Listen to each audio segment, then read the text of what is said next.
नमस्कार, स्वागत है आपका जाने मान 24/7 पर, जो कि मेरा यूट्यूब चैनल है। आप उसे लाइक करें, सब्सक्राइब करें। आजकल प्रधानमंत्री का कार्यालय यानी कि पीएमओ काफी चर्चा में है, क्योंकि मोदी जी के जो सबसे ताकतवर अफसर और जो कि गोदी मीडिया को रोज सुबह नैरेटिव देने वाला अफसर हिरेन जोशी, वो 24 तारीख से ऑलमोस्ट गायब है। किसी को पता नहीं है वो इस्तीफा दे के चले गए या उनको गायब करवा दिया गया। कई लोग ये भी कह रहे थे कि उनको किसी विदेश में कहीं पर उनको भेज दिया गया है। लेकिन उनके बारे में चर्चा ये बहुत तेज है कि कुछ ना कुछ उन्होंने ऐसा गड़बड़ किया है कि प्रधानमंत्री का कार्यालय अब उनसे अपनी दूरी बना रहा है।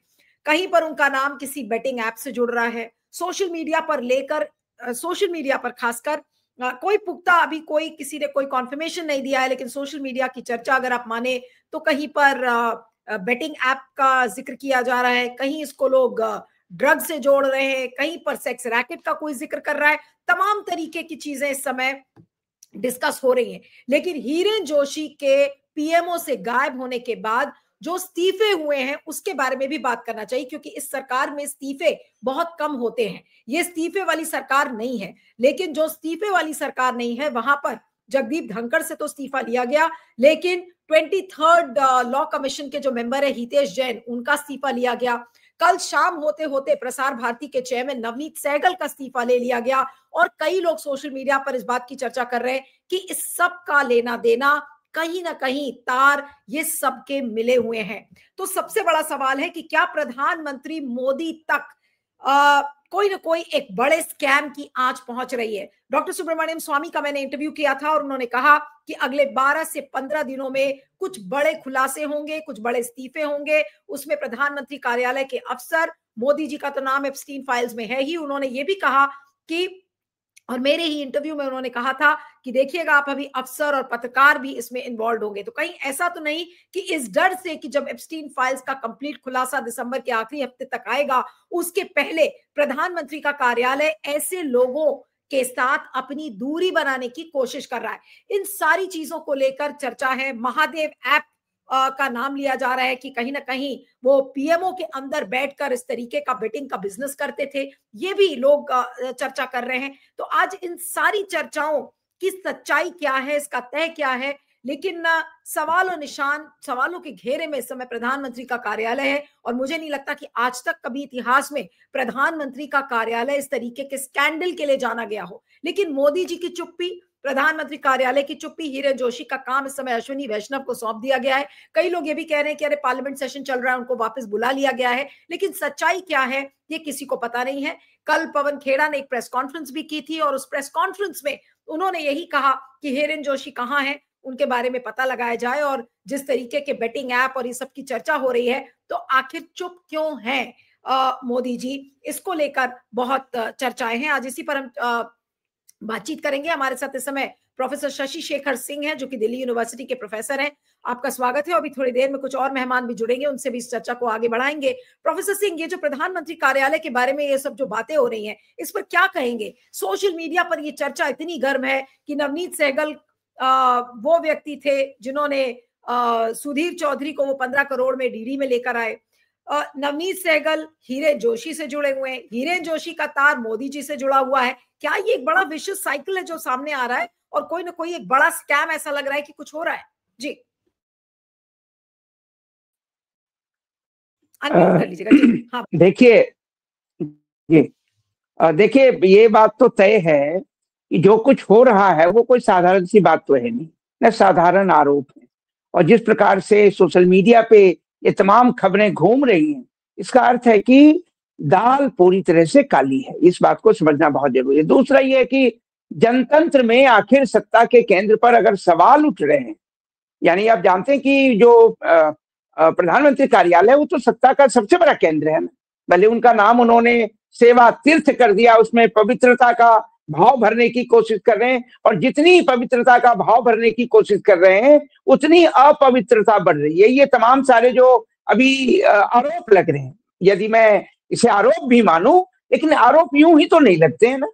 जब तक जो है अगर राख कहीं से निकल रही है तो कुछ तो आग कहीं सुलग रही होगी, इस बात को समझना जरूरी है। दूसरा, जनतंत्र में जब भी किसी पर कोई सवाल उठे, खास करके सत्ता के केंद्र में बैठे हुए व्यक्ति पर, तो पहली जो उनकी जिम्मेदारी होती है कि वो जनता के सामने प्रामाणिक रूप से जो है इस बात की सफाई दें और इस बात से इनकार करें कि नहीं, ये सारे झूठे आरोप हैं। और झूठे क्यों हैं, कहना मात्र काफी नहीं है, इसको प्रामाणिक तौर से बताना पड़ेगा कि ये क्यों झूठे हैं, उसके पीछे क्या साजिश है, क्या षड्यंत्र है।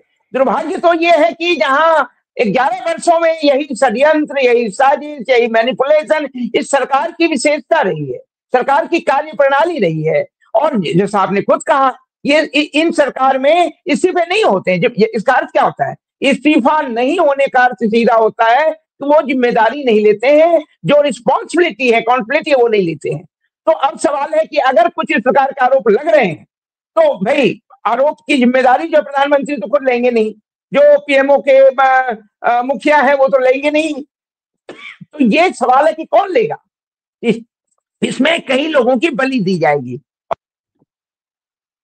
कि जिनकी जिनकी बलि ली जा रही है वो जिम्मेदार नहीं होंगे, ऐसा नहीं होता है। तो इसका अर्थ ये होता है कि ये तमाम लोगों की बलि दी जा रही है, और बलि देने के पीछे कारण यही है कि अपने आप को उस आंच से बचा लेना। ये बचाने की कोशिश है। अब जानते हैं कि प्रधानमंत्री ने 11 वर्षों में किसी प्रश्न का उत्तर दिया क्या, प्रेस कॉन्फ्रेंस किया क्या, जनता के किसी सवाल का संसद में भी वो मौजूद नहीं रहते हैं, और जैसे ही सवाल संसद में उठते हैं वहां से उठ के चल देते हैं। तो एक इतना गैर जिम्मेदार प्रधानमंत्री इस भारत के जनतंत्र की जो है वो आप समझ सकते हैं, क्या कहें इसको, खूबसूरती तो कह नहीं सकते हैं और क्या कह सकते हैं। तो इसका अर्थ ये होता है कि ये जो कुछ हो रहा है, और जैसा कि फिर भी चर्चा हो रही है एप्स्टीन फाइल के विषय में, लगातार ये बातें नहीं कि वो धीरे धीरे वो परत दर परत वो सामने खबरें आती जाएंगी, और अभी से बहुत सारी नामों की चर्चा हो रही है। तो इसका अर्थ ये होता है, और ये जैसा कि एप्स्टीन फाइल के विषय में साफ है, ये संसद के द्वारा इन फाइलों को खोलने की बात की जा रही है। इसका अर्थ होता है कि संसद किसी भी षड्यंत्र का हिस्सा तो हो नहीं सकती है, जो संसद यानी मैं अमेरिकन कांग्रेस की बात कर रहा हूं। तो इसका मतलब है कि ये नाम जो आ रहे हैं, चर्चा तो ये भी हुई थी कि प्रधानमंत्री के भी कुछ ईमेल के रेफरेंस या कुछ है, हरदीप पुरी की तो बातें आ ही रही हैं।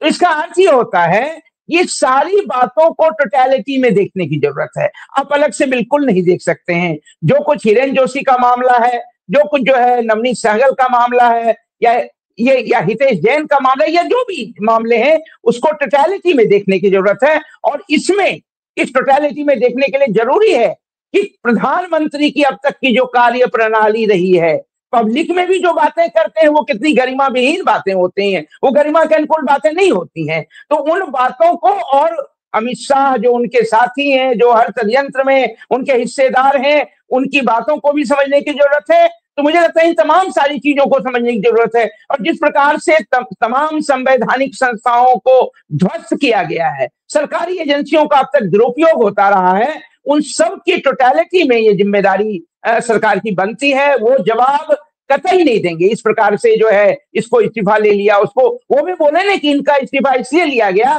क्योंकि इनके ऊपर ये आरोप लगे थे, जो आरोप इनके ऊपर है, प्रधानमंत्री कार्यालय पे नहीं है। तो इसका मतलब है कि देखिए संस्था किसी व्यक्ति की नहीं होती है, जो लोग संस्था में काम कर रहे हैं, और ये जिम्मेदारी होगी तो कलेक्टिव होगी। ये पीएमओ ऑफिस की जिम्मेदारी होगी कि अगर बेटिंग ऐप में या तमाम जो भी आरोप लगे हैं वो खुल करके सामने आके बताएं, और ये भी बताएं कि जिनका भी इस्तीफा लिया जा रहा है क्यों लिया गया। आपने सुधीर चौधरी का जिक्र किया, इसमें आप जानते हैं कि एक ऐसा बदनाम पत्रकार जिसको 15 करोड़ जो है डीडी ने जो है प्रसार भारती में किस प्रकार से दिया गया, 15 करोड़ का, आप सोच सकते हैं उस बदनाम व्यक्ति को आप डीडी में क्यों लाए। अब तक तो वो प्राइवेट चैनल्स में या इस तरह के गोदी मीडिया में काम कर रहा था, अब तो उसको सरकारी मीडिया में ला रहे हैं। तो इसका मतलब है कि बदनाम लोगों की आपको जरूरत है, तो उन बदनाम लोगों के द्वारा वो तमाम तरह के षड्यंत्र को वो सफलतापूर्वक करने में कामयाब होते हैं। लेकिन ये तय है कि ये सरकार तो यूज एंड थ्रो में विश्वास करेगी ना, जिनका जितना उपयोग है वो कर लिया, उसके बाद उठा के फेंक दो,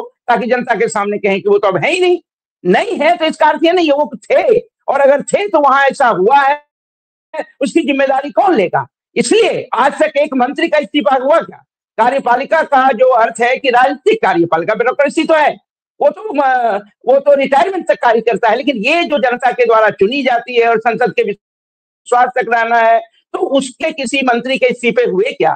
तो नहीं हो रहे। आज भी अगर ये पीएमओ में ऐसा कुछ हुआ है तो प्रधानमंत्री जिम्मेदारी लें और प्रधानमंत्री इस्तीफा दें। देंगे प्रधानमंत्री इस्तीफा? क्या गृह मंत्री कहते हैं कि घुसपैठिया है, घुसपैठिया है। अगर घुसपैठिया है तो उसकी जिम्मेदारी किसकी है? वो इस्तीफा दें।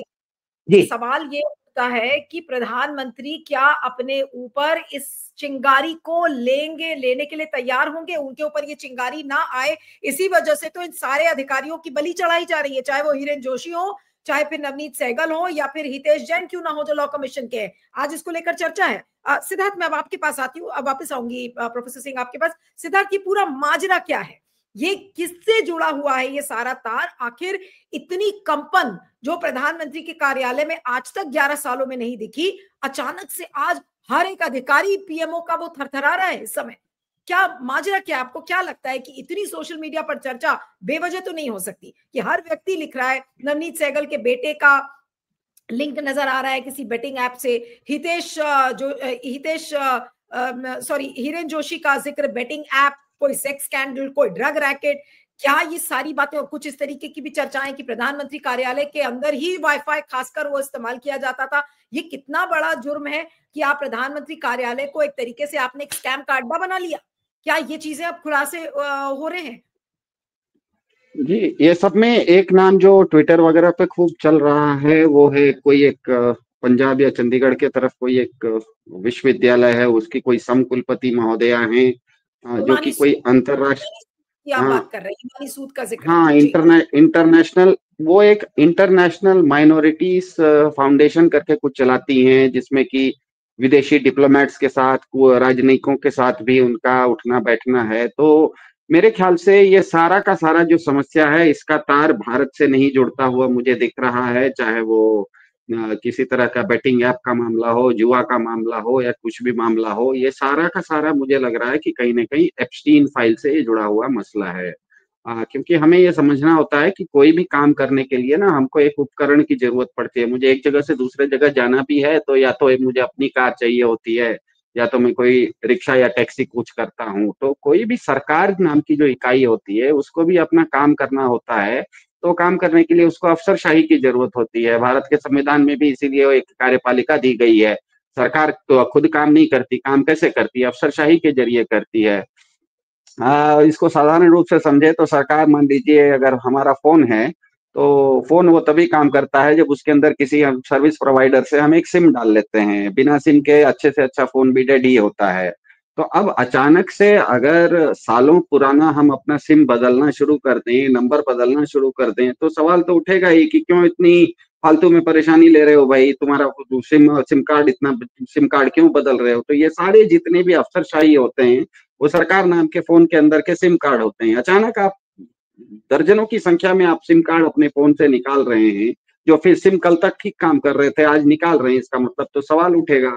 मेरे ख्याल से इसका जो कारण है, ये सब शुरू हुआ जब आपने ही कभी एक हाल फिलहाल में नीलू व्यास जी ने डॉक्टर सुब्रमण्यम स्वामी का एक इंटरव्यू कर दिया, और डॉक्टर सुब्रमण्यम स्वामी ने उसमें खुलासा कर दिया कि अमेरिका में जो एक एप्स्टीन फाइल है उसमें बीजेपी के शीर्ष नेतृत्व के अलावा अफसरों के चाल चरित्र पर भी सवाल उठने वाले हैं। तो उसमें तो बीजेपी के एक मंत्री का नाम तो पहले से ही एप्स्टीन फाइल में आ गया था, पुरी जी का। तो यहीं से मेरे ख्याल से एक भानुमति का पिटारा खुल गया, जिसे इंग्लिश में पेंडोरास बॉक्स कहते हैं। वो एक बहुत बड़ा भानुमति का पिटारा खुल गया। मतलब ये है कि सिद्धार्थ, एक सेकंड आपको रोक रही हूँ क्योंकि मीतू जैन वरिष्ठ पत्रकार, मेरी कॉलीग भी रही है CNN IBN में जब मैं काम करती थी, उन्होंने एक ट्वीट लिखा है कि Prasar Bharati chief Navneet Sehgal resigns, this is the first fall out of the Hiren Joshi saga, time to clean up the stables. यानी कि जहां पर घोड़े रहते हैं उन घोड़ों के स्टबल की सफाई का समय है। ये मीतू जैन, और Meetu Jain is a credible source, I know her stories have been very very credible. और उन्होंने अगर इसको ट्वीट किया है तो उस पर रवीश कुमार ने क्या लिखा है ये भी आपको पढ़ देती हूँ। रवीश कुमार ने लिखा है, मीतू जैन को वो बोल रहे हैं कि थोड़ा स्पष्ट कीजिए क्या मामला है, लोग क्यों बात कर रहे हैं, अपने ही लोगों ने अपने लोगों को कैसे पकड़ लिया है और अपने को हटाकर अपने को क्यों बना दिया है, सफाई करने वाला कौन है, ये किसे साफ कर रहा है, उसे जिसे खुद बिठाया है, और उसकी जगह भी आएगा फिर उसे कौन साफ करेगा, जिसके पास इतने सारे राज हैं क्या उसे हटा दिया जाएगा? ये रवीश कुमार का सवाल है। क्या छापा पड़ा है या बिना छापे के ही कुछ बरामद हो गया है? क्या हुआ है और हो क्या रहा है? ये रवीश कुमार का ट्वीट है। नीतू जैन ने जो लिखा जैसे आपने किसी के ट्वीट का उदाहरण दिया कि स्टेबल क्लीन किया जा रहा है। स्टेबल का मतलब हिंदी में अस्तबल होता है। अस्तबल वो होता है जिसमें अरबी घोड़े होते हैं। अरबी घोड़े, एक एक घोड़ा 10-10, 20-20 करोड़ का होता है। इतने महंगे घोड़ों का अस्तबल आप अगर साफ कर रहे हैं, इसका मतलब कहीं ना कहीं समस्या तो है, क्योंकि अस्तबल और गौशाला में अंतर होता है। गौशाला में बछड़े होते हैं, बछड़े आज कुछ रहते हैं, कल दूसरे रहते हैं, लेकिन अस्तबल जो होता है, स्टेबल जो होता है, वो रेस हॉर्सेस का होता है, अरेबियन थोरोब्रेड हॉर्सेस का स्टेबल होता है। एक एक घोड़ा वहां पर करोड़ों का आता है। वैसे सैकड़ों घोड़े लगे रहते हैं, तब जाके वो अस्तबल कहते हैं। और वो अस्तबल अगर साफ हो रहा है, इसका मतलब कहीं ना कहीं मामला बहुत ही पेचीदा हो चुका है। ये जिस तरह से मैंने कहा, ये सिम कार्ड बदल रहे हैं, इसका मतलब एक तरफ तो सिम भी करप्ट हो गया है, कहीं ये ना हो कि पीछे जो फोन है वो फोन भी हैंग होने वाला हो। मुझे लग रहा है कि आने वाले समय में, आने वाले कुछ दिनों या हफ्तों में भाजपा की आने वाला जो समय है वो भाजपा की ये जो सांस्कृतिक राष्ट्रवाद की पोल है वो खोलेगा। भाजपा, हमें पता है, उसके नैरेटिव का एक बहुत बड़ा हिस्सा है कि हम राष्ट्रवादी हैं और सांस्कृतिक हैं। सांस्कृतिक राष्ट्रवाद उनके नैरेटिव का बहुत बड़ा हिस्सा है। भाजपा को कहाँ कितना वोट शेयर मिलता है वो छोड़ दीजिए, लेकिन भाजपा इस देश की एक बहुत बड़े माइंड शेयर को कैप्चर करती है। और वो माइंड शेयर को कैप्चर करने के लिए उनका जो स्लोगन है या उनका जो थीम होता है, वो थीम होता है सांस्कृतिक राष्ट्रवाद, जिसे कल्चरल नेशनलिज्म कहा जाता है। अब जो भी सांस्कृतिक व्यक्ति होगा, वो तो कोई अनैतिक काम तो कर नहीं सकते। आप अगर सांस्कृतिक हैं तो अनैतिक काम तो कर नहीं सकते। और अगर आप राष्ट्रवादी हैं, तो आप राष्ट्रवादी अगर हैं तो इसका मतलब आपका सब कुछ करना इस राष्ट्र के अंदर है। आपका खुलासा अंतरराष्ट्रीय कोई खुलासा तो नहीं हो सकता। तो मुझे ये बताइए कि सेवा तीर्थ के प्रमुख पुजारी हैं, उनके बारे में नाम आ रहा है कि वो पुजारी कम है और जुआरी ज्यादा है। कोई सांस्कृतिक कानून बनाने वाले, लॉ कमीशन जिसकी आप बात करते हैं, वो कानून बनाते हैं, सांस्कृतिक कानून बनाने वाले हैं, उनको हटाना पड़ रहा है। इसका मतलब वो क्या खुद कुसंस्कारी निकले क्या?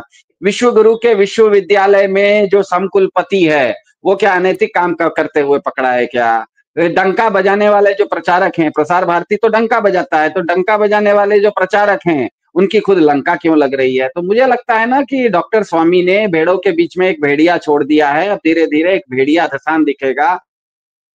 और खास करके जो चंडीगढ़ का मामला है, चंडीगढ़ के जो समकुलपति हैं, उनके तार दुनिया भर के राजनयिकों से जुड़े हुए हैं, उनके विदेशी यात्राएं भी। और हमें पता है ये जो एप्स्टीन फाइल है, एप्स्टीन फाइल में एप्स्टीन के पास जितने लोगों के भी नाम थे, वो कहीं ना कहीं विदेशी राजनयिकों के नाम थे। उसी चक्कर में पुरी जी का भी नाम आया, क्योंकि पुरी जी भी भारत के, जिस समय एप्स्टीन फाइल में उनका नाम आया, उस समय वो भारत के न्यूयॉर्क में राजनयिक थे। तो मेरे ख्याल से ये एक बहुत ही बड़ा समस्या का कारक आने वाला है, समस्या का समय आने वाला है, क्योंकि एप्स्टीन फाइल अपने आप में बहुत ही बड़ी फाइल है। करीब करीब उसमें 30 GB डेटा है। 30 TB डेटा का मतलब मान लीजिए आपके फोन में करीब करीब 30,000 PDF फाइल आ जाए। आप ही के शब्द को मैं इस्तेमाल कर रही हूँ, जो भेड़िया धसान, I think I am pronouncing it correctly what you said, जो ये शब्द का आपने इस्तेमाल किया, क्या ये धसान आपको एप्स्टीन फाइल्स की वजह से लग रही है कि कुंजी वहीं पर है, अटकी हुई सबकी? हाँ, क्योंकि एप्स्टीन फाइल के साथ ये है कि एक तो एप्स्टीन फाइल का साइज समझ लीजिए, और एप्स्टीन फाइल कहाँ से निकलेगी ये समझ लेंगे तो मेरे ख्याल से जनगण मन के दर्शक समझ जाएंगे। उसमें 30 GB डेटा है। 30 GB डेटा का मतलब आपके फोन में मान लीजिए 30,000 PDF फाइल या 60,000 फोटो आ जाए, दोनों आपके फोन में आ नहीं सकता, उतना फोन किसी का कैपेसिटी, तो इसका मतलब बहुत ज्यादा उसमें डेटा है। दूसरा ये कि एप्स्टीन फाइल जो निकलने वाला है, वो एक कानूनी रूप से वैध दस्तावेज होने वाला है। अभी तक वो कोई खोजी पत्रकार नहीं निकालने वाला है, वो कोई न्यूयॉर्क टाइम्स छाप नहीं देगा जिसको कि आप कह सकते हैं कि ये तो कोई एजेंडा चला रहा है भारत के खिलाफ। अमेरिकी संसद ने उस फाइल को खोलने का निर्णय लिया है। एक तरह से यहाँ पर जो जेपीसी होती है, वैसे ही वहां सेनेट हियरिंग हुई और उन्होंने कहा इसको ओपन करो। अगले 15 दिनों में अलग अलग ढंग से एप्स्टीन फाइल खुलेगी। उसमें 60,000 फोटो भी हो सकते हैं या 30,000 फाइल भी हो सकती है, दोनों भी हो सकते हैं।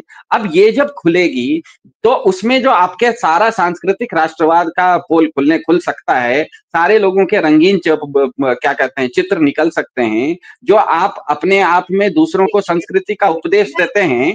और मान लीजिए पीठ पीछे आप कुछ आपको इसलिए रोक रही हूँ क्योंकि शीतल पी सिंह जो कि वरिष्ठ पत्रकार हैं, लोग उनको बहुत सुनते हैं, उन्होंने फेसबुक पे एक पोस्ट लिखा है, वो मैं स्क्रीन पे दिखाऊंगी लेकिन मैं पढ़ देती हूँ क्योंकि आप लोग शायद नहीं देख पाएंगे। उन्होंने लिखा है कि Mahadev betting app scandal stirred from PMO to Bharat. 3 names have been trending on social media for the last 48 hours, but TV channels have been completely silent as if nothing has happened. 3 को कौन से बड़े नाम है? Hiren Joshi PMO, Hitesh Jain law commission, Navneet Sehgal Prasar Bharti.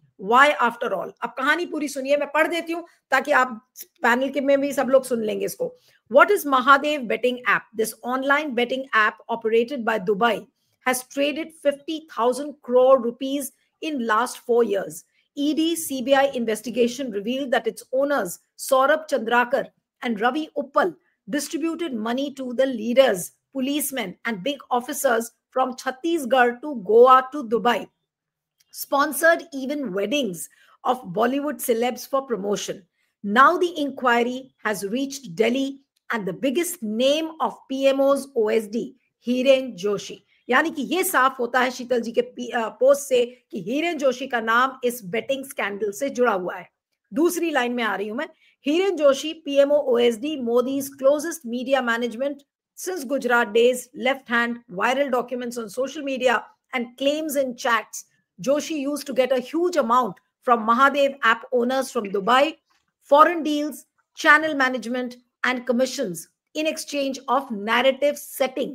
Sudden resignation to save from arrest, Ashwini ran away after handing over to Vaishnav. This is what is being said, so which means Hiren Joshi apparently is not in India. That's what he is saying. Hitesh Jain, जो law commission member है, appointment in April 2025, resignation by the end of October, close to Joshi. Rumor on social media is attempt to relax betting laws through law commission.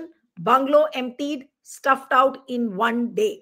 अचानक से वो अपना बंगला खाली करके चले गए थे. इस बात को कल पवन खेड़ा ने भी प्रेस कॉन्फ्रेंस में कहा था. Navneet Sehgal, chairman of Prasar Bharati, sudden resignation on December 2nd. 1 year tenure was pending.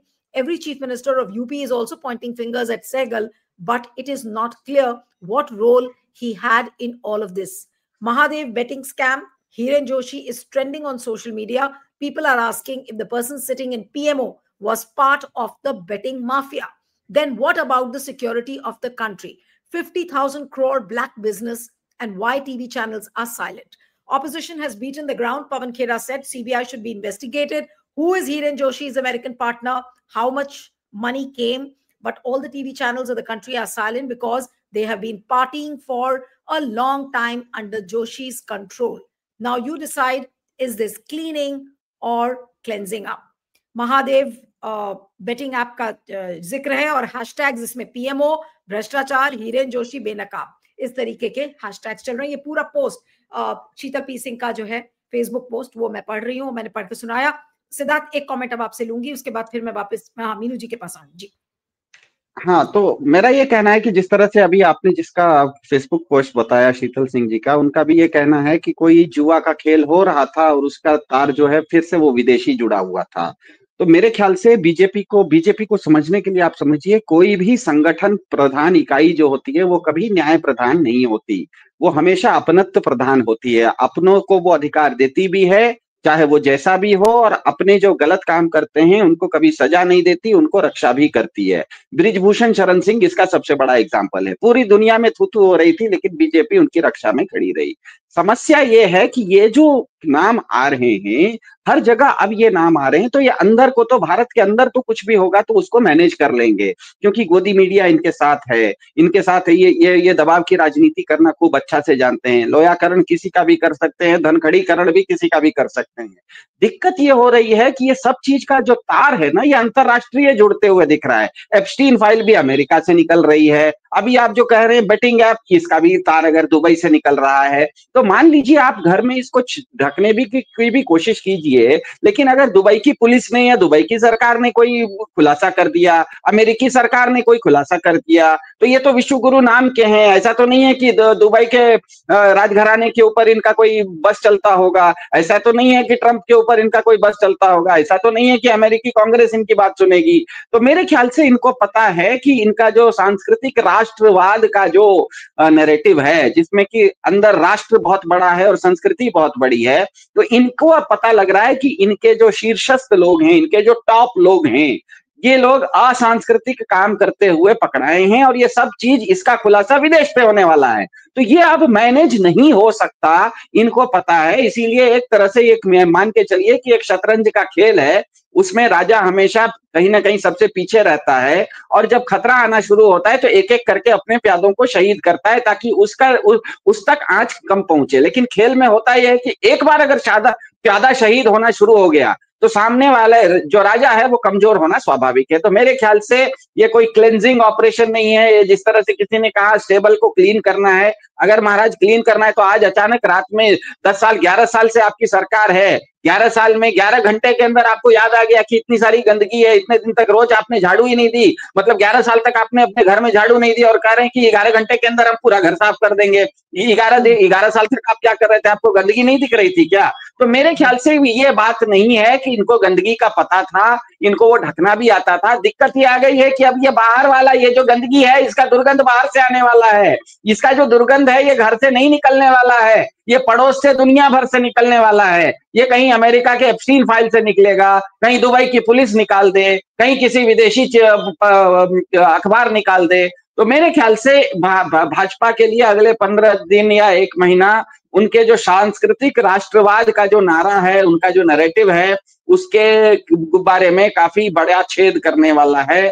क्योंकि उनके साथ ये दिक्कत है कि सांस्कृतिक जो भी संस्कृति की बात करता है उसके लिए अपना चाल चरित्र और चेहरा एकदम साफ रखना उसकी मजबूरी होती है। गाइड फिल्म के देवानंद जैसी जो मजबूरी थी वो था कुछ भी, लेकिन उसको दिखना कुछ और था, ये उसकी मजबूरी थी। तो ये जो सांस्कृतिक राष्ट्रवाद की बात करते हैं, अपनी संस्कृति की बात करते हैं, और मेरे ख्याल से यही बात आपके सुब्रमण्यम स्वामी ने भी आपके टेलीविजन चैनल पर कहा कि हम, और वो ध्यान में रखिएगा सुब्रमण्यम स्वामी स्वयं में भाजपा के हैं, तो उनका खुद का कहना था कि हमसे अपेक्षा रहती है, भाजपा से अपेक्षा रहती है कि हमारा चाल चरित्र चेहरा दूसरों से अच्छा रहे। अब कैसे चाल चरित्र चेहरा आपका अच्छा रहेगा? एप्स्टीन फाइल में अगर आपके रंगीन फोटो छपने लगे, दुबई का सरकार या दुबई की कोई पुलिस बोल दे कि आपके यहाँ तो क्या कहते हैं सेवा तीर्थ का जो पुजारी है वो पुजारी कम है और जुआरी ज्यादा है, तो इनके लिए वो मैनेज करना मुश्किल है। तो एक तो सांस्कृतिक, इनकी संस्कृति का जो उपदेश है इनका जो चाल चरित्र चेहरा का जो शुद्धता है उसकी बदनामी होने वाली है, और दूसरा इनके राष्ट्रवाद की भी पोल खुलने वाली है। क्योंकि अगर कोई राष्ट्रवादी है तो फिर उसका विदेश से क्या संबंध होना चाहिए? भाई तुम अमेरिका में क्या कर रहे थे, तुम दुबई में क्या कर रहे थे, तुमको अच्छा बुरा जो भी काम करना है वो तो भारत में करना है क्योंकि राष्ट्रवादी हो आप। तो मेरे ख्याल से ये एक शतरंज के खेल में राजा काफी अपने आप को चारों तरफ से घिरा हुआ महसूस कर रहा है, इसीलिए अपने प्यादों को अब वो शहीद करना शुरू किया है। मेरे ख्याल से इसीलिए मैंने कहा ये भेड़िया धसान है, सुब्रमण्यम स्वामी ने शुरू किया, तो वो शुरू करवाने का पूरा श्रेय नीलू व्यास को जाता है। वो आराम से घर में बैठे हुए थे, उनको दुनिया भर के सीक्रेट पता थे, दुनिया भर की गुप्त बातें पता थी, आप जाके उनका मुंह खुलवा दिए। अब उनका मुंह खुलवा दिए तो भेड़िया धसान शुरू हो गया भाजपा में। अब मैं मीनू जी के पास आती हूँ कि मीनू जी अब ये पूरी कहानी क्या लग रही है? क्या अब हम ये सेफली ये हेडलाइन चलाई जा सकती है कि क्या पीएमओ के अंदर से, प्रधानमंत्री कार्यालय के अंदर से क्या कोई बेटिंग का जुआ स्कैम चल रहा था जिसका संचालन हिरेन जोशी कर रहे थे? जो शीतल जी की पोस्ट है वो बहुत क्लियरली इस बात को कहता है कि सब तार जुड़े हुए हैं, हिरेन जोशी हो, हितेश जैन हो, नवनीत सहगल जी। अनम्यूट करिएगा मीनू जी। देखिए मीनू जी, ये जो बताया आपने इसमें सेवा तीर्थ की बात आपने की, ये सेवा तीर्थ नहीं मेवा तीर्थ कहिए। यहाँ तो मेवा मिल रहा था सबको, किसी को सेक्स का मेवा, किसी को बैटिंग ऐप से इनकम का मेवा, किसी को वाइस चांसलरशिप का मेवा, तो वहां मेवा बट रहा था, सेवा नहीं हो रही थी। तो ये जो आपने बताया कि किस तरह से देख रही हूं मैं ये इसके मल्टीपल एस्पेक्ट्स हैं इस सारे घटनाक्रम का जो हो रहा है रात से। इसमें आप देखेंगे कि हिरेन जोशी का आ जाता है कि वो तो चले गए हैं इस्तीफा देकर, उसके बाद रात में आता है कि नवनीत सहगल प्रसार भारती के चेयरमैन इस्तीफा दे देते हैं। लोग अभी तक उसका कनेक्शन जोड़ ही रहे थे कि उसी बीच में एक हिमानी सूद का नाम आ जाता है कि प्रो चांसलर जो है उनका नाम आ गया, और उसकी वजह वो उसको मुख्यमंत्री बनाना चाह रहे थे। वो नड्डा से मिले और नड्डा जी ने उसकी शिकायत शाह से कर दी, शाह ने मोदी को बता दिया और उससे ये नवनीत सहगल के ऊपर ये गिरी है। उसी बीच में थोड़ी देर में आ गया कि हितेश जैन को भी रिजाइन करना पड़ गया है, वो भी बंगला करके खाली करके चले गए हैं। एक इसमें मिस्ट्री ये है नीलू कि मतलब कोई भी चीज अचानक ऐसा नहीं हुआ कि 2 दिन से चल रही थी, अभी धीरे धीरे ट्रिकल डाउन हो रही है इंफॉर्मेशन, ऐसा नहीं हो रहा है। रात रात में इतना सारा अंबार लग गया है इंफॉर्मेशन का कि एक्चुअली वहां पक क्या रहा था इस सेवा तीर्थ के अंदर। तो इसमें मुझे तो एक और पता नहीं सेफ है या नहीं कहना, एलिजिडली सो कॉल्ड, मैं ये पहले कह देती हूँ कि कहीं एब्स्टीन फाइल में हिरेन जोशी का नाम तो नहीं है क्योंकि कुछ भी हो सकता है। देखिए, जब तक सरकार नहीं बोलेगी, इस तरह की अटकलबाजी, इस तरह के गॉसिप्स, ग्रेपवाइन खूब आराम से खाद पानी मिलता रहेगा और लोग इसी तरह के अंदाजे लगाते रहेंगे।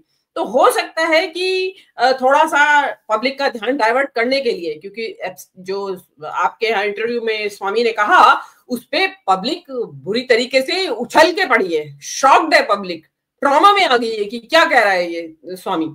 तो उसको थोड़ा सा उसको मिटिगेट करने के लिए, उसके इम्पैक्ट को, इसके लिए हिरेन जोशी को कहा गया हो कि भाई आप जरा साइड हो जाओ, क्योंकि देखिए सीधी गाज तो गिरेगी नहीं शहंशाह के ऊपर। गाज में पहले तो आजू बाजू के लोगों को कहा जाएगा कि भाई तुम अपने ऊपर लो ये वार जो आ रहा है, और जो वार की जो मैंने जो शुभात जताया है, और ये मेरा शुभात मेरा नहीं है जी। सवाल ये उठता है कि मोदी जी के जितने करीबी हिरेन जोशी थे पीएमओ में कोई नहीं था, वो तो इतने सालों से उनके साथ काम कर रहे हैं, तो क्या मोदी जी ने हिरेन जोशी की बलि चढ़ा दी अपने आप को बचाने के लिए? क्या हम ये समझे? ये ऑब्वियसली, लेकिन बचेंगे नहीं। देखिए क्या होता है कि जब आपके ऊपर कुछ आ रहा होता है, कोई भी आपदा आ रही होती है, तो आप बचने की तो लास्ट डिच एफर्ट तो करते ही है ना, भले ही आपके ऊपर गिरे बॉम्बशेल लास्ट पे, लेकिन कोशिश तो यही रहती है ना कि हम किसी तरह बच जाए। तो उसमें क्या होगा कि अभी तो टाइम है एप्स्टीन फाइल्स के फुल्ली पब्लिक में आने, पब्लिक डोमेन में आने में, तो उस दौरान में कि हमें स्मूथली अपना कुछ फायर फाइटिंग कर लूं, कुछ चीजों को अपना हाउस जो है वो इन ऑर्डर कर लूं, तो उसके नतीजे में ये सब, मुझे तो ये लग रहा है जो खलबली मची हुई है। आप ये देखिए कि ये जो लड़की, जो हिमानी सूद, जो महिला का नाम आ रहा है, वो हरदीप पुरी से कनेक्टेड है। आप ये देखिए कि सारे लोग जो है बेसिकली तो एप्स्टीन फाइल के से जुड़े हुए लोगों का से रिलेटेड लोग हैं ये सारे। आपका ये जो ऐप में जो नाम आ रहे हैं, वो ये सारे लोग एक दूसरे से ऐसे वेल कनेक्टेड हैं कि देखिए ये सीधी तो बात है नहीं कि उसने की कोई डिसोबीडियंस का मामला। इसका मतलब ये सारे लोग, चाहे मोदी जी हों तथाकथित रूप से, क्योंकि तार उनसे जुड़े, उन्हीं का कार्यालय के लोग हैं, हरदीप पुरी मोदी जी के मंत्री हैं, हिरेन जोशी मोदी जी के अफसर हैं, इसका मतलब कि ये सारे लोग जेफरी एप्स्टीन के साथ, मान लीजिए कि ठीक है सेक्स ट्रैफिकिंग में ना हो, लेकिन इस तरीके के उल्टे सीधे कामों में इन्वॉल्व थे और उससे पैसा कमा रहे हैं। हाँ बिल्कुल। देखिए मुझे यही लगता है कि अभी क्योंकि जो कितनी बुरी तरीके से लोग शॉक्ड हैं कि एप्स्टीन फाइल में प्राइम मिनिस्टर का नाम भी हो सकता है क्या, मतलब लोग इस कल्पना मात्र से ही घबराए हुए हैं, और एक अंदर से मतलब लोग उसको डाइजेस्ट नहीं कर पा रहे हैं इस चीज को। और ये बहुत बड़ा मतलब चरित्र की इससे ज्यादा पतन नहीं हो सकता। वो बाल यौन शोषण का मामला है एप्स्टीन फाइल्स में। दर्शकों को फिर बता दूं कि बच्चों का यौन शोषण करा जाता था बड़े बड़े लोगों द्वारा, वो है एप्स्टीन फाइल्स, इसकी परिभाषा ये है। तो ऐसे में जो लोग उससे जुड़े हुए हैं, तो जरूरी नहीं है कि एक ही आदमी जुड़ा हुआ हो, बहुत सारे लोग हो सकते हैं। देखिए कोई जिसका नाम अगर शहंशाह का आ रहा है, तो वो थोड़ी खुद फोन उठा के बात करते होंगे, कुछ कॉन्ड्यूट्स तो होंगे ना बीच में, एप्स्टीन और शहंशाह के बीच के कॉन्ड्यूट होंगे, उनको सारी पता होगी। तो उसमें जिसको पता है, या उसने भी फायदा उठाया, और बाद में होता है ना कि भाई शेर तो खा के चला गया, बाद में गीदड़ उसकी झूठन खाता है। तो पता नहीं क्या चल रहा होगा, क्योंकि कुछ भी ये इस तरह के जो स्कैंडल्स होते हैं सेक्स से रिलेटेड या आपके मनी रिलेटेड, इनके अंदर बहुत सारे जाले होते हैं, इतनी गंदगी भरी हुई होती है इसके अंदर कि आप मतलब सेप्टिक टैंक में भी कम गंदगी होती होगी जितना उसके अंदर ये होती है। तो अब क्योंकि मैं इसमें हिमानी सूद के एंगल को ऐसे बिल्कुल साइड ट्रैक ना करें, एप्स्टीन का भी मामला, कई सारी चीजें गड्ढमगड हो गई है, गुत्थम गुत्ता, ये कहीं मानसी सोनी 2 ना हो ये हिमानी सूद का स्कैंडल, क्या इसका जो एंगल है, तो ये बहुत कुछ हो सकता है। और हम तो कयास लगाएंगे भाई, हमारा काम कयास लगाना है, तो लगाएंगे कयास, या तो हमें बताएं कि नहीं ऐसा नहीं है ऐसा है, तो बता नहीं रहे हैं, तो ये सामना करना पड़ेगा। इस तरीके की स्पेकुलेशन को, या जो लोग सोशल मीडिया पर कयास लगा रहे हैं, और जिनको जहां से जिस भी सूत्र से खबर मिल रही है, सब लोग सोशल मीडिया पर डाल रहे हैं, और लोग एक महादेव बेटिंग ऐप तो समझ में आ रहा है, और एप्स्टीन फाइल्स भी समझ में आ रहा है, क्योंकि डॉक्टर स्वामी ने कहा है और बीजेपी के वो अंदर ही हैं, उनके तार विदेश में भी वो बहुत लोगों को जानते हैं, और उन्होंने क्योंकि इंटरव्यू में इसको ऑन रिकॉर्ड कहा है तो उनकी बातों को भी मैं झुटला नहीं सकती हूँ। और बातें जो सेक्स रैकेट, ड्रग्स, ये सब भी जो आ रही हैं, प्रोफेसर सिंह, क्या ये सारी चीजों के तार कहीं ना कहीं सीधा जाकर मोदी पर रुकेंगे? The buck stops at prime minister Modi. देखिए, पहली बात तो यह है कि सुब्रमण्यम स्वामी जो है लगातार मानसी सोनी का भी मामला उठाते रहे, और ये मामला कोई बिल्कुल जिसको कहते हैं स्पेकुलेशन पे बेस नहीं है जी। शर्मा जी, अच्छा, तो ये कोई बिल्कुल स्पेकुलेशन पे बेस नहीं है, क्योंकि अगर सरकार के मुखिया के ऊपर इस तरह के आरोप लगा रहे हैं, जो उनके मुख्यमंत्री काल की बात है, तो उनके खिलाफ तो कोई कार्रवाई नहीं हो रही है ना। यदि हम अगर झूठ बोल रहे हैं तो हमारे खिलाफ तो कार्रवाई होनी चाहिए ना। सत्ता आपके साथ, आपने तो सही लोगों के खिलाफ कार्रवाई की है। दिल्ली विश्वविद्यालय के टीचर को 5 साल से आपने जेल में रख रखा है इस तरह के झूठे आरोपों में, हनी बाबू को। तो कहने का अर्थ ये है कि इन तमाम चीजों के पीछे, और देखिए एक इंपॉर्टेंट बात है, इस्तीफे क्यों लिए जा रहे हैं? अचानक क्या प्रधानमंत्री या किसी और की इच्छा हो गई कि नहीं अब आपसे दिल भर गया, इससे आप इस्तीफा दे दीजिए? ऐसा नहीं है। चाहे जगदीप धनखड़ का मामला हो, क्यों इस्तीफा लिया गया था आप सोच सकते हैं, जबकि वैधानिक प्रक्रिया के अंतर्गत इस प्रकार से इस्तीफे आप कैसे लेंगे? यानी आप उपराष्ट्रपति, जो राष्ट्रपति के बाद का पद है, उसे जिस प्रकार से आपने इस्तीफे लिए। आप और याद कीजिए, इलेक्शन कमीशन में अरुण गोयल को जैसे लाया गया था कमिश्नर के रूप में, और अचानक एक दिन अरुण गोयल साहब जो है वो इस्तीफा देके चले गए। लाने की प्रक्रिया भी जो है वो अदालत में उठी थी, उस पर भी सवाल उठे थे, और फिर वो अचानक जो है अरुण गोयल चले भी गए। तो ये सब कुछ ये मत समझिए कि बिल्कुल एक साधारण क्रिया के रूप में हो रहा है।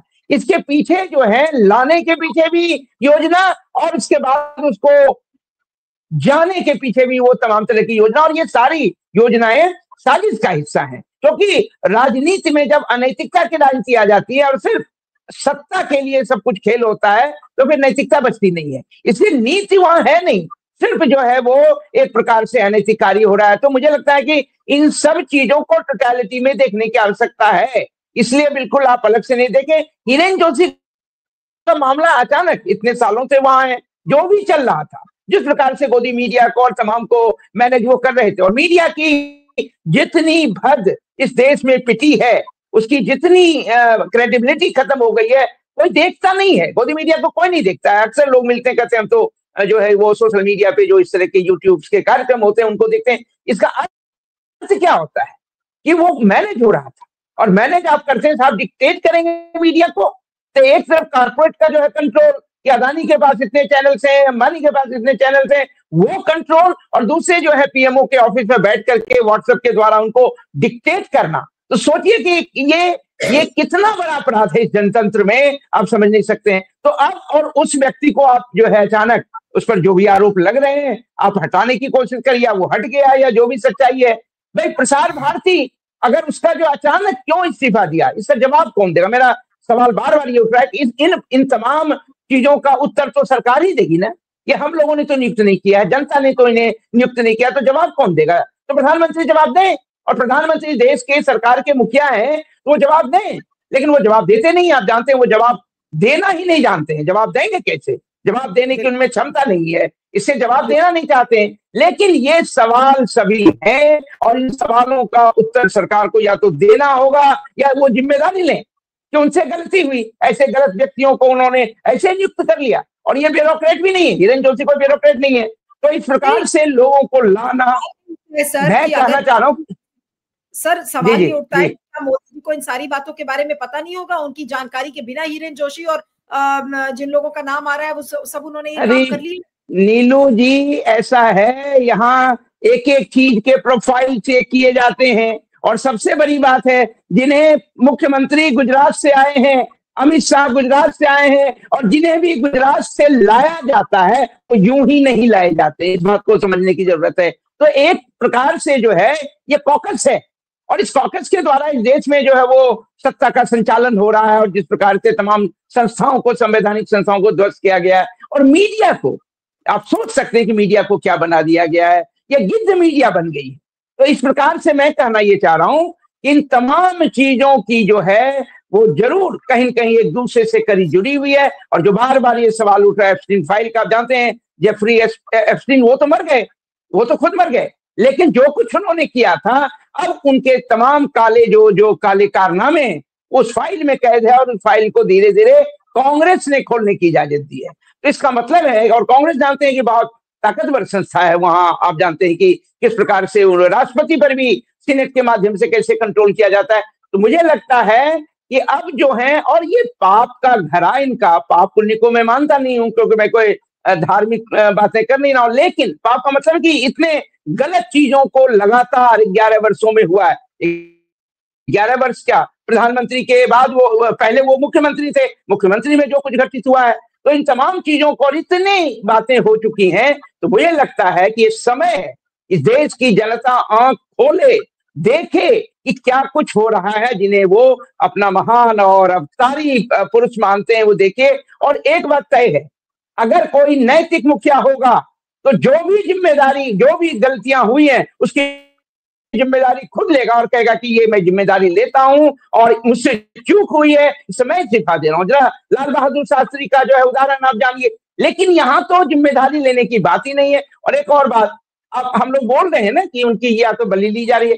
अरे भाई, बलि वहां होती है जैसे जो बकरा होता है वो निर्दोष होता है, उसमें कुछ, ये निर्दोष लोग नहीं है, ये वो षड्यंत्र का हिस्सा थे। ये तय है कि इनको हटा करके या इनको हटने के लिए बाध्य करके वो अपनी गर्दन बचाने की कोशिश करेंगे, है ना। तो इस बात को भी समझने जो, लेकिन ये निर्दोष नहीं है, निर्दोष व्यक्ति कोई नहीं है, क्योंकि जो भी इस पूरी प्रक्रिया का हिस्सा है, मोदी के पीएमओ या सरकार का हिस्सा है, वो निर्दोष कतई नहीं है। वो इस देश में जनतंत्र को खत्म करने वाली साजिश का हिस्सा है, चाहे वो मीडिया की स्वतंत्रता हो या तमाम सारी चीजें। तो मुझे लगता है इस बात को और इस पूरे प्रकरण को इस रूप से भी देखना जरूरी है। और समय देखिए क्रमशः क्या क्या सामने आता है, और हम लोग इस बात को मान के चले कि भारत किस अंधकार के काल में, अज्ञानता के काल में जा रहा है। और जैसा कि जो है मीनू जी कह भी नहीं है कि एक जो प्रो वाइस चांसलर है, हिमानी सूद का जिक्र बार बार आ रहा है, वाइस चांसलर के बाद उनकी स्थिति होती है किसी भी यूनिवर्सिटी में।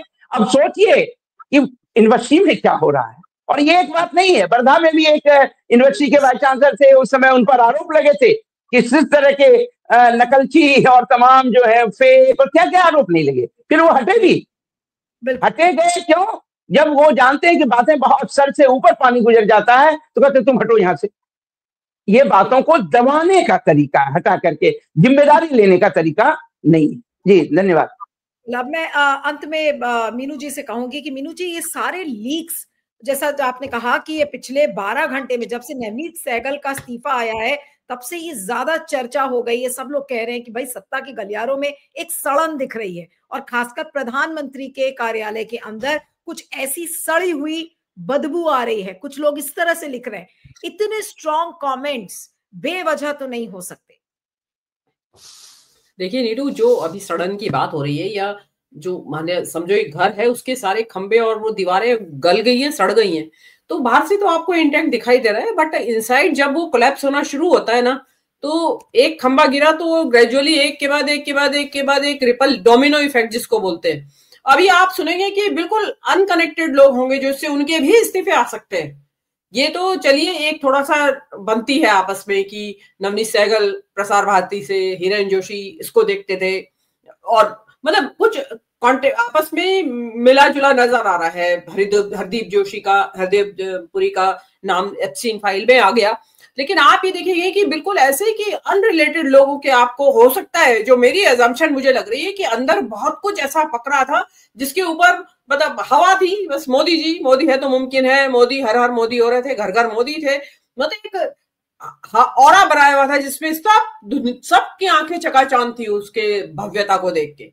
तो वो अब अचानक से सच्चाई सामने आने लगी। कहते हैं ना कि वो अभी पाप के घड़ा वाली बात जो अभी प्रोफेसर साहब कह रहे थे, तो वो वाली चीज है कि अब जो होता है कि जब ये चीजें भरभरा के गिरने लगती है तो फिर संभालना मुश्किल हो जाता है। तो इसमें पता नहीं कौन कहां से आए, कहां से नहीं, कौन निकल के आएगा, कौन नहीं निकल के आएगा। हो सकता है शाम तक आपका और नया टॉपिक चेंज हो जाए कि अरे ये भी है इसमें, अरे ये भी है इसमें। लेकिन इसमें सबसे बड़ी चौंकाने वाली बात यह है कि ये जो सत्ता है, ये मतलब किसको नाम नहीं निकालती, किस का नाम बदनाम नहीं करती है। आप ये देखिए कि कौन सा नेता इन्होंने छोड़ा, आजादी से पहले का, आजादी के बाद का। इन्होंने नेहरू को नहीं छोड़ा, इन्होंने गांधी को नहीं छोड़ा, किसी को नहीं छोड़ा। सबकी इनके पास जन्म पत्री है, सबकी जन्म कुंडली बांचते रहते हैं दिन भर। आज जब इनकी जन्म कुंडली बांचने का टाइम आया है तो बांची जानी चाहिए, चौराहे पे बांची जानी चाहिए मेरे हिसाब से, बिल्कुल ओपन होना चाहिए। मोदी जी कोई अबव स्क्रूटनी नहीं है। इस देश की जनता के इनकम टैक्स के पैसे से मोदी जी और उनका पीएमओ चलता है। और वहां ये सेवा तीर्थ आप नाम बदल देंगे तो धूल नहीं झोंक सकते आप पब्लिक की आंखों में। आप सेवा तीर्थ के नाम पे अंदर क्या चल रहा है कि आपको सेवा तीर्थ नाम रखते ही और वहां लोग भागने लगे वहां से। क्या फिनाइल है क्या सेवा तीर्थ जो तुरंत भागने लगे कीड़े बिलबिलाते हुए? ये भागे। और क्या कि अभी रिजाइन कर दिया, अभी फिर आ गए हैं। ये भी मुद्दा भटकाने की कोशिश है कि तरह तरीके से पब्लिक को गुमराह किया जाए, मतलब उनको सही जानकारी ना लेने दी जाए, और कभी ये तो कभी वो, कभी ये तो कभी वो। लेकिन चीजें जब आउट ऑफ कंट्रोल जाना शुरू होती है तो इसी तरह होता है कि फिर मुट्ठी से जैसे रेत फिसलती है ना, फिर रोक नहीं पाएंगे आप। तो वो ही मोदी जी के साथ हो रहा है। तो अभी हिरेन जोशी को भगाया है, और जाते जाते हम तो एक और चीज चाहते हूँ मैं, हिरेन जोशी क्योंकि मीडिया को मैनेज करते थे, तो ये जो इस्लामाबाद पे कब्जा हुआ था, कराची एयरपोर्ट पे कब्जा कर रही थी हमारी मेन स्ट्रीम मीडिया, तो क्या ये भी हिरेन जोशी के निर्देशन पे कर रही थी? ये चीज और बताते जाए हमें हिरेन जोशी जी, ताकि हम पाकिस्तान वालों को जवाब दे सके। जी बिल्कुल बिल्कुल। नहीं वाकई में, लेकिन अपने आप में ये बहुत ही गंभीर मुद्दा है। और अगर प्रधानमंत्री के कार्यालय के अंदर से इस तरीके की खबरें आ रही हैं कि बेटिंग स्कैंडल चला रहे थे हिरेन जोशी और उनके तार किससे किससे जुड़े हुए हैं, तो बहुत लोग बहुत सारी चीजों को लिंक कर रहे हैं।